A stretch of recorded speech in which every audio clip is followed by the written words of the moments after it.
Bonjour à tous. Il n'est jamais facile d'être repris. Et ça ne fait pas plaisir, parce que la réaction première, c'est de se dire « on m'attaque, et peut-être que je vais me défendre ». Pour autant, cette répréhension, lorsqu'elle est justifiée, c'est ce qu'il y a de mieux pour notre vie, parce que c'est ce qui nous permettra de nous rendre compte de nos erreurs et d'avancer. Bien entendu, on pourrait se mettre du côté de celui qui reprend, et il y a là beaucoup de choses que la Bible dit. Le faire avec douceur, avec compassion, le faire de telle sorte qu'on soit sûr que l'autre comprend qu'il y a là une attitude bienveillante et non pas simplement le déversement de colère, de haine contre celui qui a fait quelque chose de mauvais. Mais restons du côté de celui qui est repris.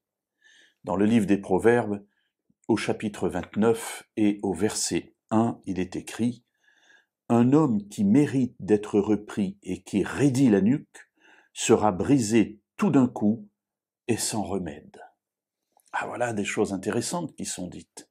Un homme qui mérite d'être repris. On est bien là dans la situation où il y a bien eu un problème. Il n'y a pas de doute là-dessus. Mais voilà que cet homme mérite d'être repris, quelqu'un vient le voir et lui parle pour souligner sa faute et lui proposer son aide, vraisemblablement, en tout cas je l'espère. Et voilà que cet homme raidit sa nuque, c'est-à-dire il refuse la répréhension, il refuse cette parole qui est là pour le redresser, pour le remettre sur le droit chemin. Et alors le résultat est immédiat. Cet homme sera brisé d'un coup et il n'y aura pas de remède pour lui. Mes amis, ça n'est pas facile, je suis d'accord avec vous. Cela fait mal parfois, je suis aussi d'accord avec vous.